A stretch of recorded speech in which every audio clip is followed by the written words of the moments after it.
Welcome to another audit walkthrough video from SuperfastCPA. I'm Logan, and in today's video, we're going to be going over Audit Area 2. This is section C1, and this is a remembering and understanding topic. Define internal control within the context of the COSO Internal Control Framework, including the purpose, objectives, and limitations of the framework. And we're going to be doing that the SuperfastCPA way, which is diving straight into the questions to learn the material. Now, if you don't know much about our strategies, make sure you go to SuperfastCPA.com and sign up for our free 1-hour webinar training. You will learn the key ingredients there to pass the CPA exams, and we will save you so much time struggling with the process. So make sure you check out that webinar, and after you watch that webinar, you're going to want to learn more, so check out becoming a pro member. Pro members get access to the full 10-question versions of these 5-question YouTube videos. So again, we're only going to be going over 5 questions in today's video, but SuperfastCPA Pro members will get access to the full 10-question video when we post it in the forum. So if you like this and you like our other products, make sure you check out becoming a pro member of SuperfastCPA. With all that, let's dive straight into the questions. Okay, here we are at question 1. Let's just dive straight in. Which of the following best describes the purpose of internal control within the COSO Internal Control Framework? Okay, let's walk through this. You might not really know what the COSO Internal Control Framework is, so we're going to kind of get an idea of that all throughout this video. Let's walk through the options. Option A, to enhance operational efficiency and eliminate significant risks that could impact financial performance. B, to provide reasonable assurance regarding the achievement of an entity's objectives in operations, reporting, and compliance. Option C, to establish detailed policies and procedures that ensure employees follow management's directives without deviation. And then option D, to create a structured system of checks and balances that prevents financial misstatements and regulatory violations. So again, out of all these options, which one of them best describes the purpose of the internal controls in the COSO Internal Control Framework? Now, if you have no idea what this is, that's okay. We are using these questions to learn what we're supposed to know. So if you don't know the answer, let's go ahead and dive straight into the explanation to learn about this. Okay, here we are at the answer. B, to provide reasonable assurance regarding the achievement of an entity's objectives in operations, reporting, and compliance. So let's walk through this explanation.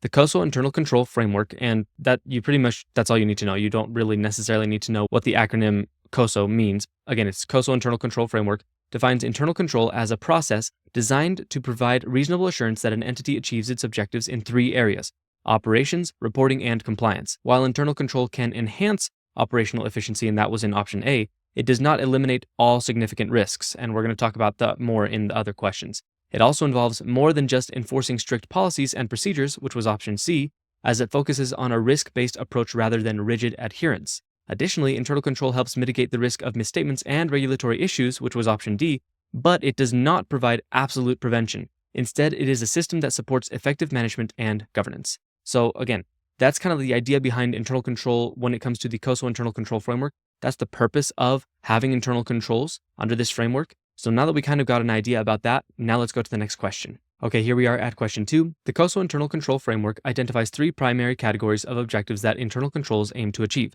Which of the following correctly lists these 3 categories? Now, if I'm being honest, we just talked about these, so if you were paying attention, you'll be able to do this, but if not, that's okay. We're going to dive straight into this. Option A, risk management, financial reporting, and legal compliance. Option B, operational effectiveness, governance, and compliance monitoring. Option C, operations, reporting, and compliance.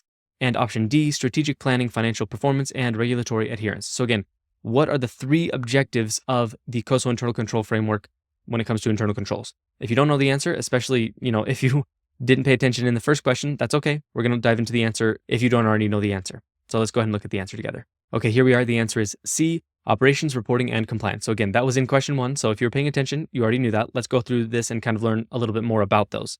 The COSO Internal Control Framework categorizes internal control objectives into 3 key areas. First, operations, ensuring the effectiveness and efficiency of business processes. Reporting, and that's about producing reliable financial and non-financial reporting. And then compliance, adhering to applicable laws and regulations. So those are the 3 objectives that things typically fall under when it comes to internal controls, and we'll talk a little bit more about those in the next question. But let's talk about why the other choices are not quite correct. A incorrectly substitutes risk management instead of operations and combines financial reporting with legal compliance. B includes governance, which is important, but not a defined COSO objective. And then D introduces strategic planning and financial performance, which are broader business concerns, but not specific internal control objectives. So again, we basically learned the 3 different type of objective categories when it comes to the COSO Internal Control Framework. Now let's go to the next question to expand on those a little bit. Okay, here we are at question 3, and something I always like to point out, we haven't really talked about it in this video yet, and this might not be super helpful in this situation, but it's still a good habit to be in. You always want to read the last part of the question first, and I always try to bold this in my videos. you want to read this because it will give you the context for the rest of the question a lot of the time. Maybe not always, but very frequently, if you read the last part of the question first, you'll understand what the question is talking about, or at least in general, and then you'll be able to read through the rest of the question and kind of have an idea of what you're supposed to be looking for right from the beginning. So again, this is a good habit for test day. Under the COSO Internal Control Framework, which objective category does this action best align with? So let's go up to the top. A company implements new cybersecurity measures to protect sensitive customer data from unauthorized access. So again, with that idea there, with that implementation, what category of objective is this probably aligning with? Is it A, operations? Is it B, reporting? Is it C, compliance? Or is it D, governance? Now, if you have any idea, that's great. If you don't, maybe pause the video, think through this, think through what you think these mean and what we learned in question 2. And when you're ready, come back, we'll look at the answer together. Okay, here we are. The answer is A, operations. So this would have to do with the operations objective. Let's dive into this. The operations objective category under the COSO Internal Control Framework focuses on efficiency, effectiveness, and safeguarding assets. Cybersecurity measures help protect sensitive company and customer data, which aligns with safeguarding assets, a key component of the operations objective. Now let's talk about why the other options are not quite. They're talking about different objectives. Let's talk about B. Reporting relates to the accuracy and reliability of financial and non-financial reports. Cybersecurity supports reporting, but is primarily an operational concern. Now C was about compliance, and that involves adherence to laws and regulations. If the cybersecurity measures were specifically implemented to comply with legal requirements, this might apply, but in general, cybersecurity is an operational control. And then finally, D, governance is not one of the 3 COSO objectives, making this choice obviously incorrect. So again, this was a situation where what they were doing falls under the operations category of COSO Internal Control's objectives. So now we learned a little bit more about the objectives, and with that, let's go to the next question. Okay, here we are at question 4. Which of the following is not a recognized limitation of internal control under the COSO Internal Control Framework? Okay, let's go through these options. Option A, management override of controls. Option B, employees colluding to circumvent controls. Option C, a breakdown in controls due to human error. Or option D, internal controls can only be applied when a company is profitable. So again, out of all these options, which one of them is not a recognized inherent limitation of internal control in the framework? Now, if I'm being honest, if you read through these and think through these, I think you'll probably be able to pick out the one that is the right answer or technically the wrong answer. But if you don't know, that's okay. We're going to look at the answer together to learn about this. Okay, here we are at the answer D. Internal controls can only be applied when a company is profitable. That is not true. So let's go ahead and go through this. Internal controls apply to all organizations, regardless of profitability. A company does not need to be profitable for internal controls to function or to be necessary. So again, just in case anybody ever thinks this, you have to have internal controls, even if your company is not profitable and you're saying, we don't have enough money to implement these or whatever the case is, of course, that's not true. So that's not a limitation, but let's talk about the inherent limitations when it comes to internal controls, and they're listed down here below. So let's talk about them. Option A was about management override. This is about executives bypassing established controls. So, because they're management, they can kind of sometimes do what they want or go over people's heads.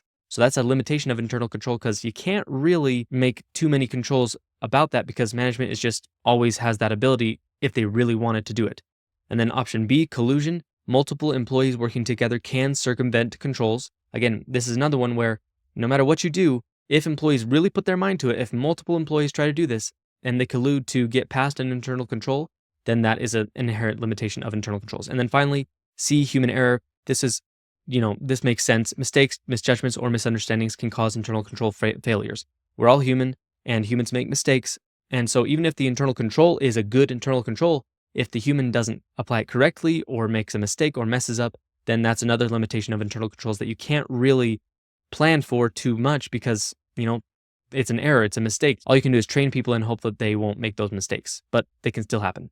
Now with that, we learned a little bit about the limitations of internal control. Let's go to the next question. Okay, here we are at question 5. Which limitation of internal control does this situation best illustrate? So let's go up to the top. A company's CFO bypasses the standard approval process to authorize a large payment to a vendor without proper documentation. This payment is later discovered to be fraudulent. So which limitation of internal controls does this situation best illustrate? So is it option A, management override of controls? Option B, human error leading to a breakdown in controls? Option C, employees colluding to circumvent controls? Or option D, internal controls failing due to lack of profitability? Now, I think this one's pretty obvious because just based on what it says in the question, but if you need to, pause the video, think through this, and when you're ready to come back, we'll look at the answer together. All right, here we are at the answer A, management override of controls. This is an inherent limitation of internal controls. So let's talk about the explanation. management override occurs when high-level employees, such as executives, bypass established internal controls, either for personal gain or to expedite processes. In this case, the CFO ignored the approval process, which allowed fraudulent activity to occur. So again, this is something that is just an inherent limitation. You can't really prevent it totally because management can sometimes just override things no matter what. Now let's talk about why the other options are not correct in this scenario, but we'll learn a little bit more about the other limitations in the process. Option B was about human error. Human error applies when mistakes or misunderstandings cause control failures, but this case involved an intentional decision rather than an accident. And then option C, collusion would involve multiple employees working together to bypass controls, but the scenario only describes a single executive overriding controls. And then finally, lack of profitability, of course, is not one of the ones we talked about. That's not a real limitation of internal control, so that's not the correct choice. Now with that, we've learned a lot in just 5 questions. We've learned about the purpose, the objectives, and the limitations of the COSO Internal Control Framework. Now before we go any further, let's do one more part of the SuperfastCPA process called pillar topics. Now the idea behind pillar topics is as you're going through the questions to learn the material, you will notice the things that keep popping up. You've seen 2, 3, or 4 questions trying to teach you about the objectives of the internal control framework, or maybe even specifically about the reporting objective, or whatever the case is. You see these things and you notice them and you write them down in your own words as pillar topics. And as you're doing this each day, you're writing out in your own words the most important things that you need to know, and you're building your own personal repository of this information so that by the time you get to exam day, you are ready to take the exam. So with that, let's go to the pillar topics for this video. Okay, here we are at the pillar topics. Let's just dive straight in. Definition and purpose of internal control.